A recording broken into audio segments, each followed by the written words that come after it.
చేస్తున్నాం.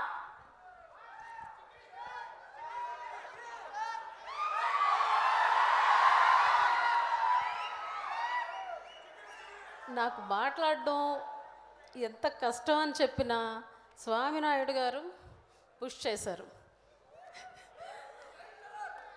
ఇక్కడికి విచ్చేసిన మెగాస్టార్ అభిమానులకి, అలాగే పవర్ స్టార్ అభిమానులకి, అలాగే mega power star Ram Charan అభిమానులకి నేను నా హృదయపూర్వక నమస్కారాలు. కొంచెం సేపు బ్లడ్ సెంటర్ గురించి మాట్లాడవచ్చా? 2 minutes. అన్నయ్య గారు బ్లడ్ సెంటర్కి పిలిచి నన్ను అక్కడ పనిచేయమని చెప్పడం నా అదృష్టంగా భావిస్తున్నాను. ఎందుకంటే కేవలం సినిమాలు చూసి వాళ్ళు సినిమాలు చూసి అభిమానులుగా మారడం, అంతేకాక అన్నయ్య చెప్పిన ఒక మాట, రక్తదానం చేయండి,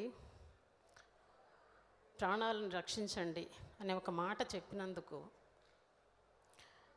ఆయన్ని, చిరంజీవిని గారిని సినిమా యాక్టర్గా అభిమానించడమే కాకుండా ఆయన సేవా కార్యక్రమాల్లో ఫాలో అవడం, బ్లడ్ బ్యాంక్లో స్వచ్ఛందంగా రక్తదానం చేయడం, రక్తదాన శిబిరాలు కండక్ట్ చేయడం ఎంత ఓవర్వెల్మింగ్ ఉంటుందంటే ఇది కేవలం మెగాస్టార్ అభిమానులకు మాత్రమే చెల్లుతుంది. చిన్నప్పుడు చిరంజీవి గారి అభిమానులు మాత్రమే విన్నాను నేను. వాళ్ళు స్వచ్ఛందంగా సేవా కార్యక్రమాలు, అన్నదానాలు చేయడం, పెళ్ళిళ్ళు చేయడం, ఇలాంటివన్నీ ఎక్కువగా చిరంజీవి గారి అభిమానులు మాత్రమే చేసేవాళ్ళు. అవి వింటూ పెరిగాను. ఈ రోజున నేను బ్లడ్ సెంటర్లో పనిచేయడం నిజంగా నా అదృష్టం.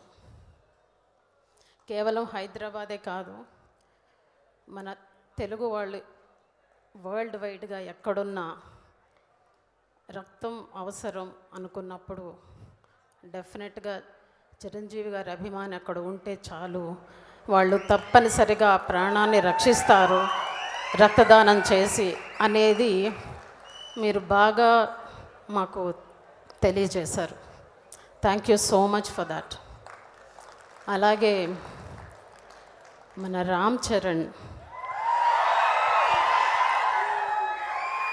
నిన్న బాబుకి దెబ్బ తగిలింది, బట్ త్వరగా తాను కోలుకోవాలని భగవంతుని ప్రార్థిస్తున్నాను. అయినా సరే మొండోడు వెళ్ళిపోయాడు షూటింగ్కి. తన కమిట్మెంట్కి హ్యాట్స్ ఆఫ్. అలాగే Charan, many many happy returns of the day నానా. ఈ సంవత్సరం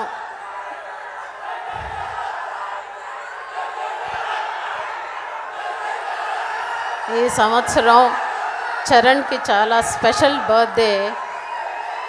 తన 3 బిడ్డలతోటి చాలా సంతోషంగా, అభిమానులు అంతకన్నా సంతోషంగా జరుపుకునే పుట్టినరోజు ఈ సంవత్సరం. నానా, నువ్వు ఇలాగే మరిన్ని పుట్టినరోజులు నీ కుటుంబంతో, నీ అభిమానులతో జరుపుకోవాలని కోరుకుంటున్నాను. థ్యాంక్ యూ సో మచ్ నాకు ఈ అవకాశం కలిగించినందుకు. Thank you. Thank you so much Madhavi garu. Thank you for gracing this event. Yes, and ఇప్పుడు మా మోస్ట్ సక్సెస్ఫుల్ ప్రొడ్యూసర్